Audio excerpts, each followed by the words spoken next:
মাঠে আল্লাহ যেহেতু বলেছেন আমি পরিপূর্ণর সাথে দেব, এই জন্য প্রত্যেকের তো উচিত ছিল তার সর্বোচ্চটা আল্লাহকে দেওয়া।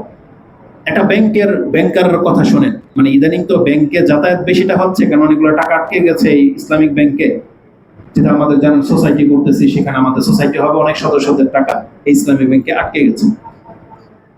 বাংলাদেশের রাষ্ট্রের নায়ক যারা হয়, এরা যে কত নির্বুধ হয়, বা এরা যে আমাদের সাধারণ জনগণের মাথা নিয়ে যে খেলে, এই পয়সাওয়ালা লোকগুলা, নেতাগুলা, এদের যে কিয়ামতের মাঠে যে কি হবে। বাংলাদেশ এতটা লাঞ্ছিত জাতির মধ্যে মানে পড়ে গেছে, তারা সবকিছু মুখে বলে ডিজিটালাইজ, কিন্তু এখন পর্যন্ত ওই নাগরিকত্বের বিষয়ও তারা সঠিকভাবে মানে আপন জায়গায় আসতে পারেনি। দাবি তো বহু দূরের কথা। অ্যাকাউন্ট করেছেন আপনার এখানকার কোন একটা ব্যাংকে, ধরেন ইসলামী ব্যাংকেই করেছেন, বা বাংলাদেশের বড় একটা ব্যাংকের নাম নিয়ে নেন, করেছেন। আপনার কোনো কারণে রাঙামাটি, রাজশাহী গিয়ে আপনার এটা ট্রানজিটের দরকার পড়বে, আপনাকে সেখানে গেলে সে টাকা দিবে না, বলতেছে যে ব্যাংকের ব্রাঞ্চে করেছেন সেখানে যান। আচ্ছা বলেন তো এই কথাটা কেন বলবো? ও কেন কর্ম করতে চাচ্ছে না? এটা আপনি লিগ্যালিটি, আপনি এটা প্রাপ্য যে আপনার এই ব্যাংকেরই তো চেক, এই ব্যাংকে থেকে আপনি টাকা তোলা, দেওয়া, নেওয়া, এটা হক রাখেন। কিন্তু এ বলতেছে যে এই ব্যাংকে থেকে আপনি টাকা দেবো না আমরা, কেন? আপনি ওই যে ব্যাংকের ব্রাঞ্চে করেছেন সেখানে যান। কেন এই কথাটা বলেছে জানেন? এরা সব কিন্তু বেতনভুক্ত কর্মচারী, তার বেতনের উপরে দায়িত্ব তার, এটা আপনাকে দিতে সে বাধ্য, কিন্তু সে দিবে না, কারণ আপনার এই যে সার্ভিসটা সে দিচ্ছে, সে 1 টাকা কমিশন পাবে না। এই কমিশনটা কে পাবে? ওই যে যেখানে আপনি অ্যাকাউন্ট করে রেখে আসছেন, অটোমেটিক্যালি তার ফাইলে জমা হয়ে যাবে। মানুষ কতটা নিচে নামলে এমনটা হইতে পারে যে একটা কমিশনের কারণে সেই তার সার্ভিসটা পর্যন্ত সে দিতে রাজি না। আমি কোন কথাটা এখানে কেন নিয়ে আসলাম? এটা এই জন্য নিয়ে আসছি, দুনিয়াতে মানুষ অকর্ম হয়ে যায় বা এই কর্মহীন হয়ে যায় সঠিক পারিশ্রমিক না পাওয়ার কারণে। এই লোকটাকে যদি ব্যাংকের মূল হেড কর্মকর্তা যদি ডিক্লেয়ার দিয়ে দিত, যে টেবিল থেকে লেনদেন হবে ওই টেবিলের কোডে কমিশন চলে যাবে, তাহলে ও আপনাকে ডাক পেরে নিয়ে আসতো, আসেন আসেন আমি দিই আপনাকে টাকা, আসেন, ওই এটা করতো। এটা ব্যাংকের কর্মকর্তার হওয়া উচিত ছিল, মালিকের এটা করা উচিত ছিল। যাই হোক, তাহলে এই জন্য সে আপনাকে সার্ভিস দিচ্ছে না, বহায় রাখবে। দ্বিতীয়ত হচ্ছে, দুনিয়াতে আমরা কেন এই কর্ম করতেছি না? ধরুন অনেকে অলস করে থাকে, ওই যে দেখে যে এই কাজটা করলে আমাকে অল্প টাকা বেতন দেওয়া হবে, জন্য করে না, অনেকেই করে না এটা। কিন্তু আল্লাহ সুবহানাহু ওয়া তাআলা জান্নাত জাহান্নামের ক্ষেত্রে আল্লাহ নিজে যেহেতু বিচারক, এবং আল্লাহ বারবার এই কথাটা আমাদেরকে বলেছেন, বান্দা তুমি ঠকবা না, তোমাকে পরিপূর্ণ বদলা দেওয়া হবে। এটা কেন বলা হয়েছে? কারণ দুনিয়াতে মানুষ ঠকে, দুনিয়াতে তার ন্যায্যটা সে পায় না, কিন্তু আল্লাহ বারবার বলেছেন তুমি আমার কর্ম করতে কিসে তোমার বাধা, যেটা আমি আল্লাহ তোমাকে ওয়াদা করতেছি তোমার পরিপূর্ণ বদলা তোমাকে দেওয়া হবে। এটা এমন একটা পয়েন্ট, এটা মনে রাখলে আপনার ইবাদত করতে কষ্ট হবে না, আপনার ইবাদত করতে আপনার অলসতা আসবে না। কারণ নামাজ 5 মিনিট, আপনারটা 10 মিনিট হবে যদি কথাটা মনে থাকে যে আমি যদি আল্লাহর সামনে আজকে 10 মিনিট দাঁড়ায় থাকি, তাহলে 10 মিনিটের নাকি আল্লাহ আমাকে কিয়ামতের মাঠে দেবে। তাহলে আপনার ওই সূরা ইখলাস দিয়ে নামাজ শেষ হয়ে যাবে না, আপনিও চাইবেন যে একটু 10 মিনিট কিছুক্ষণ রুকুতে আরেকটু থাকি, সিজদাতে আরেকটু থাকি। কেন? কারণ এটার আমি যদি একবার সুবহানা রাব্বিয়াল আলা বেশি করি, তাহলে আমার পাশের জনের থেকে আমাকে আল্লাহ নেকিটা বেশি দিবে। এটা আপনাকে মাথায় রাখতে হবে। এটা এমন একটা পয়েন্ট, আপনার মুখ থেকে প্রতিদিন কতবার সুবহানাল্লাহ, আলহামদুলিল্লাহ, আল্লাহু আকবার বের হচ্ছে, কতটা সিজদা আপনি জমিনে করেছেন, কত টাকা দান করেছেন। কোন ব্যক্তি কি এমন আছেন যে কাউন্ট করে রেখেছেন 40 বছরে? কেউ না। কিন্তু আল্লাহ কি বলেন জানেন? বান্দা তোমার চিন্তা করার কিছু না, এটা আমার দায়িত্ব, আমি আমার টিমকে রেডি করে রেখেছি, তুমি কোন দিন সুবহানাল্লাহ বলেছো সেটা তোমার আমলনামার মধ্যে আমি আল্লাহ লিখে রাখার ব্যবস্থা করেছি।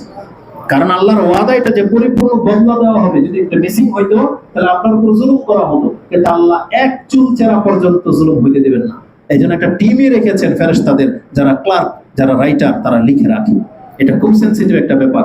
এটা যেমন একটা সুসংবাদওয়ালা, এটা আমলকারীদের জন্য সুসংবাদ, তবে পাপীদের জন্য একটা চরম ধমক। কিন্তু এটা আজকে যারা আমরা লাগামহীন হয়ে গেছি, পাপের উপর পাপ করেই যাচ্ছি, এটা কিন্তু চরম ধমক। আল্লাহ বলেছেন আমি কিন্তু তোমার পাপের পরিপূর্ণ বদলা কিন্তু তোমাকে কিয়ামতের মাঠে দেব, যেটা আজকে অধিকাংশ মুসলিম সন্তানরা ভুলে গেছি আমরা। তা আল্লাহ সুবহানাহু ওয়া তাআলা এই কথাটাকে কিভাবে বলেছেন? আল্লাহ বলেছেন ওয়া আল্লাইসা লিল ইনসানি ইল্লা মা সাআ, একটা মানুষকে কিছুই দেওয়া হবে না, তবে এতটা দেওয়া হবে যতটা সে করেছে। ভালো মন্দ কিছু আল্লাহ বলে নেই, ও ভালো করলেও ভালো মূল্য পাবে, খারাপ করলেও খারাপের মূল্য পাবে। আমাদের কথা যেহেতু অনেক থেকে গেছে, এই জন্য আমরা বেশি সময় এখানে নেব না। তারপর আল্লাহ বলেছেন ওয়া আন্না সা'য়াহু সাওফা ইউরা, শুধু তোমাকে পরিপূর্ণ বদলা দেওয়া হবে এটাই বলা হয় নাই, বলা হয়েছে যে খুব শীঘ্রই তুমি তোমার কর্মের প্রতিফল তোমার স্বচক্ষে তুমি দেখতে পাবে, এবং সুম্মা ইউজজাহুল জাযাআল আওফা, আল্লাহ বলেছেন আমি তোমাকে একবারে 100% মিয়া ফিল মিয়া তোমাকে আমি জাযা দেব, হয় শাস্তি না হয় শান্তি, দুইটাকে দেব পরিপূর্ণভাবে, কোনো ঘাটতি করা হবে না। এটা আপনি পেয়ে যাবেন সূরা নাজম 53 নম্বর সূরার 39, 40, 41 নম্বর আয়াতগুলোতে। তার মানে এই পয়েন্টটাকে আপনাকে কেন স্মরণ রাখতে হবে যে আল্লাহ সুবহানাহু ওয়া তাআলা আমাদেরকে বলেছেন আমরা যা কিছু করি না কেন এটা আমাদের লস লাগবে না, এটার বদলা আল্লাহ আমাদেরকে দিয়ে নেওয়া হবে। মানে ধর্মের রূপ নিয়ে আমরা যা কিছু করি না কেন এটার একটা ফায়দা দুনিয়া এবং পরকালে আমরা পাবো, এটার ওয়াদা আল্লাহ করেছেন। একটু আগে যে কথাটা বলেছি যে আপনি যে আমি যে সুবহানাল্লাহ কবে কয়বার বলেছি, কয় টাকা দান করেছি, এটা যে আমি আর আপনি লিখে রাখি নাই, এটা আমরা যে ভুলে গেছি, এবং আল্লাহ যে লিখে রেখেছেন এটা কিন্তু কোরআনে ঘোষিত। কোরআন আল্লাহ সুবহানাহু ওয়া তাআলা সূরা মুজাদালা 18 নম্বর সূরার 6 নম্বর আয়াতে আল্লাহ এটা বলেছেন। আল্লাহ সুবহানাহু ওয়া তাআলা বলেছেন ইয়াউমা ইয়াবআসুহুমুল্লাহু জামিআন, আল্লাহ সেই দিন প্রত্যেককে উঠাবে এবং ফায়ুনাব্বিউহুম বিমা আমিলু, প্রত্যেক ব্যক্তিকে সেটা দেখানো হবে দুনিয়াতে জন্মের পর থেকে মৃত্যু পর্যন্ত সে কোথায় কি করেছে, এটা প্রত্যেককে দেখাবে। এটা কর্ম ভালোকারীদেরকেও দেখাবে, কর্ম খারাপকারীদেরকেও দেখাবে। তারপর আল্লাহ কি বলেছেন জানেন? আল্লাহ বলেছেন আহসাহুল্লাহু ওয়া নাসু, মানুষ ভুলে গেছে কবে কি করেছে, কার থেকে টাকা পায়। আর যারা টাকা নেয় তারা তো ভুলেই যেতে চায়, খালি পানাদাররা না স্মরণ রাখে, দেনাদাররা ভুলে যায় যে কারো কাছ থেকে কিছু নিয়েছে কিনা। যারা পাপ করেছি পাপ করতে করতে ভুলে যায়, যারা জুলুম করে করে মানুষের একবারে পাহাড় করে ফেলেছি তারা ভুলে যায় তার কর্ম সম্পর্কে। কিন্তু আল্লাহ বলছেন আহসাহুল্লাহ, আল্লাহ সেগুলোকে লিখে রাখার ব্যবস্থা করেছেন। অনাসু, মানুষ ভুলে গেছে কিন্তু আল্লাহ বলতেছেন আমি এগুলো পাই টু পাই লিখে রাখার ব্যবস্থা করেছি। এর পরের অংশ আরো মারাত্মক, বরং আল্লাহ কি বলেছে জানেন? অনাসু আল্লাহু আলা কুল্লি শাইইন শাহিদ, বরং আল্লাহ প্রত্যেক কর্মের সময় তিনি নিজে উপস্থিত থাকেন। আমরা যে কর্মগুলো করি, মানে আল্লাহকে আইসা উপস্থিত থাকতে তো হবে না, সব তো আল্লাহর চোখের সামনে হচ্ছে না। তার মানে আমি আর আপনি ভালো কিছু কাজ করলে সেটা আল্লাহর চোখের সামনে হচ্ছে, পাপ করলে সেটা আল্লাহর চোখের সামনে হচ্ছে। আল্লাহ বলছে আমি আর নিজেই স্বয়ং সাক্ষী। বিচারের জন্য এটি যথেষ্ট ছিল, কিন্তু তারপর আল্লাহ লিখে রাখার ব্যবস্থা করেছেন।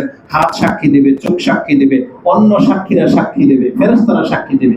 ওগুলো হচ্ছে উইটনেস, মানে আল্লাহকে যেন আমি আর আপনি মিথ্যা প্রতিপন্ন করতে না পারি, কারণ আল্লাহ তো লজ্জাশীল। আল্লাহ সুবহানাহু ওয়া তাআলা যদি একটা কথা বলে দেয় আপনি আমি এত নিমক হারাম এত বড় গাদ্দার, আল্লাহকে বলে দিবেন যে আল্লাহ এটা আমি করিনি, আপনি আর আমি ডাইরেক্ট অস্বীকার করে ফেলবো আল্লাহর ইলমকে। এজন্য আল্লাহ সুবহানাহু ওয়া তাআলা সাক্ষী রাখারও ব্যবস্থা করেছেন। এজন্য আল্লাহ মুখ তালা মেরে দিবে, হাত বলে দিবে হ্যাঁ আমি এটা করেছি, এটা খুব সেনসিটিভ। কিন্তু আল্লাহর সাক্ষী যথেষ্ট ছিল, তারপর আল্লাহ এই সিস্টেম কিয়ামতের মাঠে করবে। তার মানে এই পয়েন্টটা আমি যেটা বোঝাতে চেয়েছি, আপনি আজকে কর্ম যা তা করতে পারেন না, যেখানে আপনাকে বলা হয়েছে তুমি যা করলা তার বদলা কিন্তু পরিপূর্ণ তোমাকে দেওয়া হবে। তৃতীয় মূলনীতি এই আমল সম্পর্কে, এটা আরো সেনসিটিভ। সেটা কি জানেন? কোন পাপী চাইলেও তার পাপের ভাগ অন্য কাউকে দিতে পারবে না, মানে সে অন্যকে ফাঁসিয়ে দিয়ে নিজে বেঁচে যাবে। আল্লাহ বলছেন এই সুযোগ কিয়ামতের মাঠে কোনো ব্যক্তিকে দেওয়া হবে না। যার পাপ শাস্তি তাকে ভোগ করতে হবে, যার নেকি বেশি এই নেকির ভাগ সে নিজেই ভোগ করবে, এটা অন্যকে দিয়ে দেওয়া হবে না। সুবহানাল্লাহ, এটা অত্যন্ত সেনসিটিভ একটা ব্যাপার। আল্লাহ সুবহানাহু ওয়া তাআলা বলেছেন মান আমিলা সালিহান ফালিনাফসি, যেই ব্যক্তি ভালো কাজ করতেছো তুমি জেনে রাখো এটা তোমার নিজের ফায়দার জন্য তুমি করতেছো। ওমান আসআ ফাআলাইহা, আর যারা খারাপ করতেছো এই পাপের ভাগ কিন্তু তোমার ঘাড়ে পড়বে, এটা অন্য কারো উপরে চাপিয়ে দেওয়া হবে না। তারপর আল্লাহ বলেছেন ওমা রাব্বুকা বিযাল্লামিল লিল আবিদ, আমি আমার কোন বান্দার প্রতি সামান্যতম জুলুম করব না। তার মানে একজনের পাপের কারণে যদি আল্লাহ আরেকজনকে ধরে তাহলে এটা হচ্ছে তার উপরে জুলুম, আবার এর নেকি যদি আরেকজনকে আল্লাহ দিয়ে দেয় তাহলে এটা হচ্ছে তার উপরে জুলুম। এজন্য আল্লাহ বলেছেন না, যে নেকি করবে তার যাজা তাকে দেব, যে পাপ করবে শাস্তি আমি তাকেই দেব। তার সাথে ইনক্লুড যদি কেউ থাকে সেটার ব্যবস্থা আমরা জানি, যে কেউ যদি ভালো কাজের একটা জারিয়া করে দেয় আল্লাহ তাকেও নেকি দিবে, কিন্তু তার থেকে নিয়ে দিবে না, এটা আল্লাহর পক্ষ থেকে দিবে। তাকে আল্লাহ শাস্তি দেবে, কিন্তু এর শাস্তিকে মাফ করে দিয়ে না, এর শাস্তি তাকে ভোগ করতেই হবে। এটা অত্যন্ত সেনসিটিভ। তবে এখানে আরেকটা পয়েন্ট হচ্ছে, যদি কেউ কারোর প্রতি জুলুম করে থাকে, কাউকে গালি দিয়ে থাকে, থাপ্পড় দিয়ে থাকে, কারো ঋণ নিয়ে থাকে, ঋণ পরিশোধ করতেছেন না, কিয়ামতের মাঠে আপনার আমলনামা থেকে তাকে দিতে হবে। সেই ক্ষেত্রে আছে যে কেউ কাউকে হত্যা করেছে, ঋণ নিয়ে মরে গেছে, তাহলে তার পাপের বোঝা আপনার ঘাড়ে চাপানো হবে, কিন্তু আপনার শাস্তির বিচার কিন্তু আপনাকে হবে। আপনার শাস্তি যদি তার কাছ থেকে নিয়ে মাফ করার যোগ্য হয় তাহলে মাফ পাবেন, নাইলে কিন্তু না। কিন্তু আপনার পাপের শাস্তি আপনাকে পেতেই হবে। আর তার পক্ষ থেকে যদি নেকি এনে আপনাকে উদ্ধার করার মতন অপশন পাওয়া যায় তাহলে সেটা আল্লাহ করবে। কিন্তু এই রকমের সিচুয়েশন আপনি নিজেও বুঝেন, এখানে চালাকি করার কোনো অপশন নাই। তো এই পয়েন্টটা মাথায় রাখেন। আল্লাহ সুবহানাহু ওয়া তাআলা বলেছেন যে কর্ম করবে এটা তার নিজের উপরে করতে হবে। এই কথাটা আজকে কেন বলতেছি জানেন? আজকে আমরা দলবদ্ধভাবে পাপ করি, যারা ওই যে ফ্রেন্ড সার্কেল মিলে পাপ করে, আজকের এই যে খেলা দেখার মঞ্চ তারা যৌথভাবে করেছে, করে মিটিং মিছিল করে, কাউকে পিটায়, জেনা করে, যৌথভাবে করতেছে, মদ খায়, যৌথভাবে করে। এই যে যে টিম ক্রাইম করে যৌথভাবে করে, এই যে যে রাজনৈতিক দলগুলা যৌথভাবে করতেছে, এই পাপের মধ্যে সবাই শামিল। যারা যৌথভাবে করে তারা একটা সময় চাইবে নিজেকে কি প্রমাণ করতে, সাধু প্রমাণ করতে চাইবে আল্লাহর কাছে, আল্লাহ আমার কোনো ভুল ছিল না, প্রপোজটা ওর ছিল, ও আমাকে হত্যা করতে বলছে, বা আমি ভুল বুঝছি, বন্ধু বান্ধবদের সাথে মিলে আমি খারাপ কাজ করেছি, বাপ মা আমাকে শিখায় নাই, ওস্তাদরা বলে নাই, হুজুররা বিভিন্ন রকমের কথা বলতো, আমি আল্লাহ এর মধ্যে নাই, বাঁচতে চাইবে। আল্লাহ সুবহানাহু ওয়া তাআলা বলে দিয়েছেন এই জন্য যার পাপ তাকে এটা বহন করতেই হবে, সে তার ওজরটাকে আরেকজনের উপরে চাপাইতে পারবে না। এই জন্য আল্লাহ সুবহানাহু ওয়া তাআলা এক ব্যক্তির দৃষ্টান্ত দিয়েছেন, তোমরা পৃথিবীবাসী মনে রাখো কিয়ামতের মাঠে আজকে তোমার অন্তরঙ্গ বন্ধু যার কাছে, যার জন্য তুমি পাপ করেছো বা যাকে নিয়ে তুমি পাপ করেছো, এই কিয়ামতের মাঠে কিন্তু তোমার সামনে দেখতে পাইবা তুমি, কিন্তু তোমার কাছ থেকে মুখ ফিরিয়ে নিবে। আল্লাহ বলেছেন, আল্লাহ বলেছেন ওয়ালা ইয়াসআলু হামিমুন হামিমা, যারা অন্তরঙ্গ বন্ধু সেই দিন সে তার কাছ থেকে দূরে সরে যাবে। একসাথে বসে খেলা দেখেছিল, একসাথে বসে একই মহিলার সাথে জানা করেছিল, একসাথে বসে যারা জুয়া খেলেছিল, একসাথে কাউকে হত্যা করেছে, ও দেখতে পাবে। কিন্তু বিচার যখন শুরু হবে ওয়ালা ইয়াসআলু হামিমুন হামিমা, তার সেই অন্তরঙ্গ বন্ধু তাকে জিজ্ঞাসা করবে না কি অবস্থা, কোন উপকার লাগবে, সাহায্য লাগবে, জিজ্ঞেস করবে না, বরং সরে যাবে। আল্লাহ সেই দিনকার ঘটনা বলতেছেন, কি হবে সেই দিন? আল্লাহ বলেছেন ইউবাসসারুনাহু, তাদের একে অপরকে দেখানো হবে, কিন্তু কেউ কাজে সাহায্যের জন্য এগিয়ে আসবে না। ইয়াওয়াদ্দুল মুজরিমু, সেই দিন প্রত্যেকটা অপরাধী চাইবে লাউ ইয়াফতাদি মিন আযাবি ইয়াউমিযিন বিবানি, হায় আফসোস আজকে যদি আমার সন্তানের কারণে, যাদের কারণে আমি সুদ খেয়েছি, যাদের কারণে আমি হত্যা করেছি, যাদের কারণে আমি চুরি করেছি, বা যাদের কারণে আজকে আমি এত কিছু করলাম, আমার এই সন্তানদেরকে আটকে যদি আল্লাহ আমাকে ছেড়ে দেয়, এটাকে কারণ হিসেবে যে হ্যাঁ ও তো সব করেছে ওর সন্তানের জন্য, ডাকাতি করেছে ওর সন্তানের জন্য, ঠিক আছে সন্তানদেরকে ধরো, একে ছেড়ে দেয়, যদি এটা আল্লাহ করতো তাহলে অনেক পিতারা মাপ পেয়ে যেতেন। কিন্তু আল্লাহ বলেছেন না, সেই দিন আপনি চাইবেন যে আমার সন্তানদেরকে আটকে দেওয়া হোক, আমাকে ছেড়ে দেওয়া হোক। সুবহানাল্লাহ। ইয়াফতাদি মিন আযাবি ইয়াউমাইযিন বিবানি ওয়া সাহিবাতিহি ওয়া আখি, আল্লাহ বলেছেন সে তার স্ত্রী এবং ভাইকে পর্যন্ত আল্লাহ চাইলে আটকে নিক, আমাকে ছেড়ে দিক, কারণ শাস্তিটা খুব চরম পর্যায়ে, তো জাহান্নাম তো খুব চরম জিনিস, এটা তো চোখের সামনে দেখতে পেলে কোনো ব্যক্তি সেটাতে মানে যেতে চাইবে না, বরং বাঁচতে চাইবে। সেই দিন আল্লাহ বলতেছেন সেদিন মানুষের অবস্থা হয়ে যাবে এমন যে আজকে যদি আমার সমস্ত আত্মীয় স্বজনকে আটকে দেওয়া হয়, এবং কত বড় একটা কথা বলেছেন ও ফাসিলাতিহি আল্লাতী তুই, এবং এই দিন সে চাইবে যারা আমাকে দুনিয়াতে প্রাধান্য দিয়েছিল, আমি কোন একটা কিছু চুরি করে এনেছি, আমার কোন খালা ফুফু আমাকে আশ্রয় দিয়েছিল, একটা মেয়েকে ভাগিয়ে নিয়ে আসছে, আমার মামা চাচা খালা ফুফুরা আশ্রয় দিয়েছিল, আমি কাউকে হত্যা করে এসেছি, পিটিয়ে এসেছি, ঘরে জায়গা দেয়নি, খালা ফুফুর বাসায় গিয়ে বন্ধু বান্ধবদের কাছে আশ্রয় নিয়েছিলাম, আমার নেতা আমাকে লিড দিয়েছিল, আমার বন্ধু আমাকে জায়গা করে দিয়েছিল। আল্লাহ বলেছেন ও ফাসিলাতিহি আল্লাতী তুই, যারা তাকে দুনিয়াতে আশ্রয় দিয়েছিল, সাপোর্ট করেছিল, তার পাপগুলোকে বেশি গুরুত্ব দেয় নাই, সে চাইবে এরা সবাই ফেসে যাবে, আল্লাহ তুমি আমাকে ছেড়ে দাও। এবং আল্লাহ বলেছেন ওমান ফিল আরদি জামিয়ান সুম্মা ইউনজি, বরং সে পারলে সমস্ত মানুষকে দিয়ে দিবে আল্লাহর কাছে, আল্লাহ সবাই অপরাধী, আল্লাহ তুমি আমাকে মাফ করে দাও। আল্লাহ বলেছেন কাল্লা ইন্নাহা লাযা নাযাআতাল লিশাওয়া, আল্লাহ বলেছেন এটা লিলিহান আগুন, যা তোমার চামড়াকে তোমার দেহ থেকে খসিয়ে দেবে। এই আগুন থেকে কোনো পাপী বাঁচতে পারবে না, এটা অন্যের উপরে চাপিয়ে দেওয়া হবে না। এবং আল্লাহ সুবহানাহু ওয়া তাআলা সূরা লুকমানে, প্রত্যেকটা আয়াতের অনেক লম্বা চূড়া কথা আছে, কিন্তু আমরা সেদিকে যেতে পারবো না। আল্লাহ সুবহানাহু ওয়া তাআলা সূরা লুকমানের শেষে আমাদেরকে এটা জানিয়ে দিয়েছেন যে হে মানুষ তোমরা আল্লাহকে ভয় করো, মানে আল্লাহর অসন্তুষ্টি থেকে বাঁচো। ওয়াখশাউ ইয়াওমা, সেই দিনকে ভয় করো যেই দিন ইয়াওমা লা ইয়াজজি ওয়ালিদুন আন ওয়ালাদিহি ওয়ালা মাউলুদুন আন ওয়ালা মাউলুদুন হুয়া জাযিন আন ওয়ালিদিহি শাইআ, সেই দিন পিতা তার সন্তানের সন্তান তার পিতার জাযা হবে না, মানে একে অপরের বদলা হবে না যে আমাকে ছেড়ে দেন। কোন পিতা যদি বলে যে আল্লাহ ঠিক আছে আপনি আমাকে আটকিয়ে দেন, আমার সন্তানকে ছেড়ে দেন, আল্লাহ বলছে এটা গ্রহণ করা হবে না। সন্তানও যদি বলে আমার পিতামাতাকে মাফ করে দেন, আমাকে আপনি জাহান্নামে দিয়ে দেন, আল্লাহ বলছে সেটাও গ্রহণ করা হবে না। মানে সেদিন অদল বদল হবে না, সেই দিন যার শাস্তি তাকে ভোগ করতে হবে। এই পয়েন্টটা কেন আপনাকে এত জোরালো ভাবে পেশ করা হচ্ছে, তার আগে একটা হাদিস আমি এক শোনাই, তারপরে বলুন। আল্লাহ বলেছেন ইয়া ইবাদি ইন্নামা হিয়া আমালুকুম উহসিহা লাকুম, এই যে তোমাদের কর্মগুলা যে তোমরা অনীহা করতেছো, এগুলো কিন্তু আমি আল্লাহ লিখে রাখার ব্যবস্থা করেছি। আর সুম্মা ওয়াফিয়াকুম ইয়াহা, আমি কিন্তু এর পরিপূর্ণ বদলা তোমাদেরকে দেব। তারপর আল্লাহ বলেছেন ফামান ওয়াজাদা খাইরান ফালিয়াহমাদিল্লাহ, অতএব যারা দুনিয়াতে মুসলিম হিসেবে নামাজি হালাল খাওয়া অবস্থায় আছো, তুমি আল্লাহর প্রশংসা করো, কারণ এই তৌফিক তুমি আল্লাহর পক্ষ থেকে পেয়ে গেছো। আর যারা ওমান ওয়াজাদা গায়রা যালিক, আর যারা সালাতে নাই, নামাজে নাই, খেলতামশার মাঠে যারা চুরি চামারি করতেছে, যারা নেশার দ্রব্য নিয়ে পড়ে আছে, যারা রাস্তাঘাটে ক্রাইম করে, আল্লাহ বলেছেন যারা ভালো পথে নাই, তুমি কিন্তু খবরদার ফালা তালুমান্না ইল্লা আনফুসাহুম, সেজন্য নিজেকে ছাড়া অন্যকে ধিক্কার না দেয়। কিয়ামতের মাঠে এটা কোনোভাবে গ্রহণযোগ্য হবে না যে আমাদের রাষ্ট্রের নায়ক খারাপ ছিল বিধায় ইসলাম পালন করিনি, আমার আমির এই ছিল, আমার দলের লোক এই ছিল, বা আমার বন্ধু বান্ধব গুলো আমাকে নেশা করিয়েছে, আমাকে জানা করিয়েছে, বেনামাজি অবস্থায় আমি খেলা দেখেছি তাদের সাথে।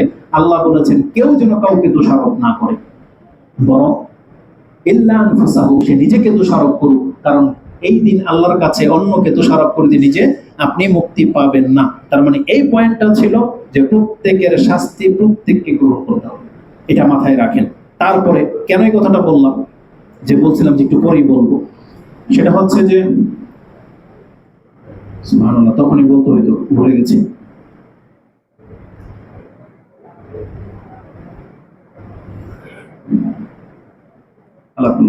আল-মুহিম, তো আল্লাহ সুবহানাহু ওয়া তাআলা বলতেছেন প্রত্যেকের জাযা প্রত্যেককে সেদিন কিয়ামতের মাঠে তাকে ভোগ করতে হবে, সেদিন কাউকে ছাড়া হবে না। কর্মের গুরুত্ব সম্পর্কে চতুর্থ মূলনীতি যেটা আমি আপনাকে বলবো, কেন আপনি কর্ম করবেন। রাসূলুল্লাহ সাল্লাল্লাহু আলাইহি ওয়াসাল্লাম আমাদেরকে জানিয়েছিলেন জান্নাত জাহান্নাম তৈরি হয়ে আছে, সৃষ্টি হয়ে আছে, কারা জান্নাতে যাবে কারা জাহান্নামে যাবে তাদেরও লিস্ট তৈরি হয়ে গেছে। সাহাবায়ে কেরামরা জিজ্ঞেস করেছিলেন ইয়া রাসূলুল্লাহ ফালিমা নামালু, তাহলে আমরা কর্ম কেন করব। তখন রাসূল সাল্লাল্লাহু আলাইহি ওয়াসাল্লাম যেই কথাটা বলেছিলেন, এটা আজকের খুতবায় আপনি এটাকে মাথায় নিয়ে নেন, একবারে অন্তরে বসিয়ে নেন, এটাকে সব সময় তাসবিহর মতো জপবেন, মানে মনে মনে স্মরণ রাখবেন। সেটা রাসূল কি বলেছিলেন, আমালু, কর্ম করো, কুল্লুন মুয়াসসারুন লিমা খুলিকা লাহু, প্রত্যেক ব্যক্তির কর্মই তাকে বলে দিবে প্রতিনিয়ত। এটা হচ্ছে রিমাইন্ডার, এটা হচ্ছে আপনার অ্যালার্ম, আপনাকে স্মরণ করিয়ে দিবে তোমার দ্বারা জানা হয়েছে, তার মানে তুমি জাহান্নামে। তুমি এখন মদ খাচ্ছ, নেশা করতেছো, বিড়ি টানতেছ, এটাকে তোমাকে ইঙ্গিত করিয়ে দিবে তুমি জাহান্নামের পথে আছো। যারা সুদ খাচ্ছে, ঘুষ খাচ্ছে, যারা যে কোনো ধরনের বড় ধরনের পাপের টেবিলে বসা, তার রিমাইন্ডার হচ্ছে, তার আমল তাকে বলে দিচ্ছে যে জাহান্নামের পথে আছে।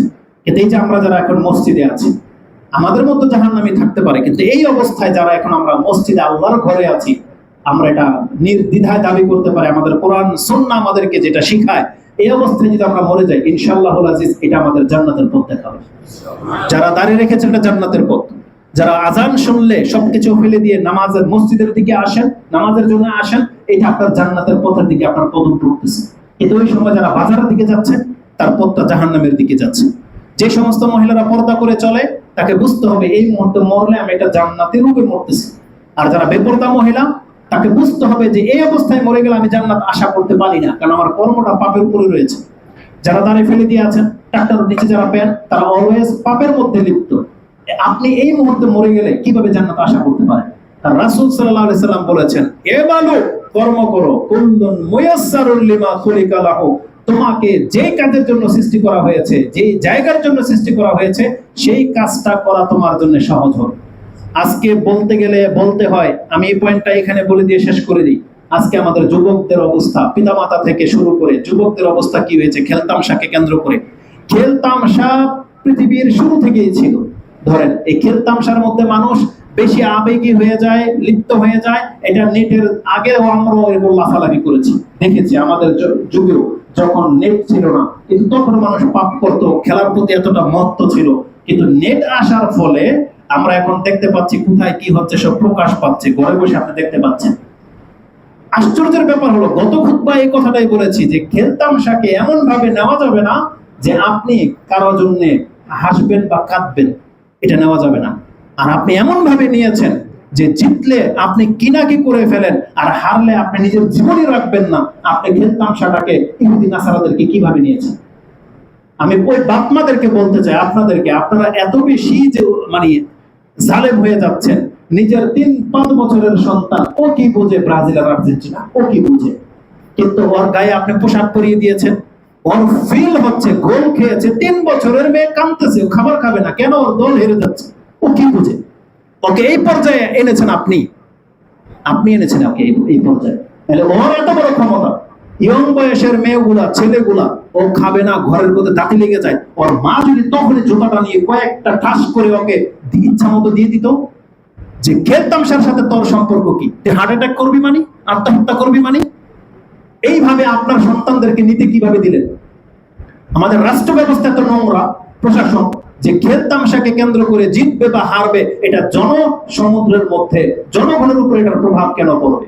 তারা রাত্রের 1টা বাজে বোম ফোটাবে, যা ইচ্ছা তাই করবে, হই হাল্লা মিছিল মিটিং করবে। কেন হয়েছে এটা?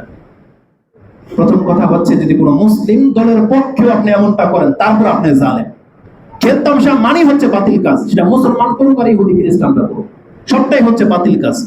এখানে জিতে গেলে আপনার খুশি হবার তো কোনো কিছু নাই, কারণ এটা তো এর মধ্যে জুয়া চলে, জুয়া, এটা একটা নেশা, আপনি এর মধ্যে জড়িয়ে গেছেন। একটা মুসলিম ব্যক্তি কিভাবে এতটা অধঃপতনে নামতে পারে যে কোনো দল জিতুক বা হারুক সে এর জন্য খাওয়া দাওয়া ছেড়ে দেবে, আরেকজনকে পিটাবে, ঘরের মধ্যে আগুন লাগিয়ে দিবে, নিজে আত্মহত্যা করে ফেলবে? এটাকে আপনাকে এর জন্য আল্লাহ সৃষ্টি করেছিলেন? আল্লাহ তো এই কথাটাই বলেছেন, বান্দা আমি কি তোমাকে খেলতামশা করার জন্য সৃষ্টি করেছি? আমি কি তোমাকে ওই যে ঘরের কুটার মতো, যেমন তুমি ধান ঘরে নিয়ে আসো, খড়কুটা গুলো বাইরে ফেলে দাও, আমি কি তোমাকে ওই বাইরে ফেলে দেওয়ার মতো সৃষ্টি করেছি? সুম্মা ইলাইনা লা তুরজাউ, তোমাকে কি আমার কাছে ফিরে আসতে হবে না? এই যে যে আত্মহত্যা করেছে, কার কাছে গিয়েছে? এখন কি হবে ওর রেজাল্ট? কি হবে? লা হাওলা ওয়ালা কুওয়াতা ইল্লা বিল্লাহ। প্রত্যেকটা মুসলিম সন্তানকে এটা কান খারাপ করে শুনে রাখেন, আপনি এর জন্য দায়ী। আপনি আপনার সন্তানকে এই অনুভূতি জাগাইতে পারেন নাই যে আমি মুসলিম। খেল দেখা, খেলতামশা দেখা, খেলা দেখা, আমি গত খুতবায় বলছি, অত বড় পাপ না। যত বড় পাপ এটা আপনি সিরিয়াসলি নিয়েছেন। যত বড় পাপ এটার জন্য আপনি টাইমিং করে রাতে 3টা বাজে সজা, অথচ ফজরের জামাত চলতেছে, প্রথম রাকাত শেষ, আর হই করে তারা চিল্লা দিয়ে উঠছে, কেন? বলছে খেলা চলতেছে। তাহলে যেই সন্তানটা ফজরের নামাজের সময় জাগতে পারে না ঘুমের কারণে, ওর ঘুম বাতিল করে দিয়েছে খেলার জন্য, তাহলে খেলাটাকে কোন সিরিয়াসলি, কতটা সিরিয়াসলি ভাবে নিয়েছে? এই ব্যক্তি কোন আল্লাহর রাস্তায় ফিরে আসতে পারবে? অন্তর তো এইভাবে কাফেল থেকে মরে যাবে। তাহলে আপনি কি মনে করেন নিজের দেহটাকে আপনি এত ভাবে খাইয়ে পাই তাকে বড় করতেছেন, অথচ আপনি দেখবেন না ঘরে কি করে? ও খেলতামশাটাকে নিজের জীবনের সর্বোচ্চতা নিয়ে গেছে, যেটা পাওয়া না পাওয়ার সাথে, আত্মহত্যা করার সাথে কি সম্পর্ক? জীবনের দুনিয়ার কোন জিনিসকে আপনি এভাবে নিতেই পারেন না, সেটা যত বড় দামি জিনিস হোক, আপনি অন্তর থেকে নিতে পারেন না। এটার জন্য তো রাসূল সাল্লাল্লাহু আলাইহি ওয়াসাল্লাম বলেছেন, মানে আল্লাহকে ভালোবাসার জায়গা এটা, এই জায়গাটা, এই ভালোবাসাটা আল্লাহর জন্য, এটা আপনি কাউকে দিতে পারেন না। কিন্তু আপনি দুনিয়ার তুচ্ছ বিষয়ের সাথে আপনার অন্তরটাকে লাগিয়ে দিয়েছেন যে আপনি জীবনে রাখবেন না, অথচ আল্লাহ আমাদেরকে শিখেছেন, কুল ইন্না সালাতি ওয়া নুসুকি ওয়া মাহইয়ায়া ওয়া মামাতি লিল্লাহি রাব্বিল আলামিন। আল্লাহ বলেছেন তোমার জীবন এবং মৃত্যুটা কার জন্য? কিন্তু আপনি এটা কাকে দিলেন? আপনি খেলতামশার জন্য ছেড়ে দিলেন। এটা এত তুচ্ছ জিনিস। আল্লাহ আপনাকে মুসলিম করে সৃষ্টি করেছেন, মানুষ করে সৃষ্টি করেছেন। আপনার একটা ওয়েট আছে, আপনার একটা মূল্য আছে আল্লাহর কাছে। আল্লাহ সুবহানাহু ওয়া তাআলা বলেছেন, মানুষকে আমি সবচেয়ে বেশি সম্মানিত করে সৃষ্টি করেছি, আর মানুষ খেলতামশার জন্য নিজের জীবন দিয়ে দিবে, এটা হওয়ার না। এই জন্য আপনি বাপমা নামের কলঙ্ক, আপনি ভাবতেছেন আমি আমার মেয়েকে একটা জার্সি কিনে দিলাম, তাতে এমন কি হয়েছে? আপনি নিজে আলপনা করে দেন ওর চেহারার মধ্যে বিভিন্ন দেশের পতাকা, ওকে নিয়ে খেলা দেখতেছেন। আচ্ছা ভালো কথা, আপনি খেলা দেখেন, এই পর্যায়ে কিভাবে গেল? ও হারলে জিতলে এর সাথে ওর খাওয়া দাওয়া বন্ধ হয়ে যায়, ও দাঁতি লেগে যায়, এই পর্যায়ে কিভাবে গেল? আল্লাহ আমাদের মুসলিম সন্তানদেরকে, পিতা মাতাদেরকে আল্লাহ হেদায়েত করুন। আল্লাহ সুবহানাহু ওয়া তাআলা আমাদেরকে কঠিন ভাবে কিন্তু ধরবে কিয়ামতের মাঠে, এটা আপনি মাথায় রাখেন। আমাদের জন্ম এর জন্য হয় নাই। আল্লাহ বলেছেন ইল্লা লিয়াবুদুন, আমি তোমাকে সৃষ্টি করেছি শুধু আমার কর্মের জন্য, আমার ইবাদত তোমাকে করতেই হবে, এছাড়া বিকল্প তোমার কোনো পথ নাই। রাসূলুল্লাহ সাল্লাল্লাহু আলাইহি ওয়াসাল্লাম বলেছেন কুল্লুন নাসি ইয়াউদু ফাবায়ু নাফসাহু ফামাউতিকুহা আও মাওবিকুহা। প্রত্যেক ব্যক্তির সকাল হয়, সারাদিন সে নিজেকে খরচ করে। কত ব্যক্তি আছে সে আজকের জীবনটাকে খরচ করেছে জান্নাতের জন্য, আর কত ব্যক্তি নিজের এই খরচ করেছে জাহান্নামের জন্য। প্রত্যেক ব্যক্তি, রাসূল সাল্লাল্লাহু আলাইহি ওয়াসাল্লাম বলেছেন, অতএব আপনি আমি সাবধান থাকা উচিত, আমাদের কর্ম যেন জান্নাতের জন্য হয়। এ সম্পর্কে অনেক কথা ছিল, আমরা সেদিকে যাব না। আকুলু লিকাউলি হাযা আস্তাগফিরুল্লাহ লি ওয়া লাকুম ওয়া লিসাইরিল মুসলিমিন ফাস্তাগফিরু ইন্নাহু হুয়াল গফুরুর রহিম।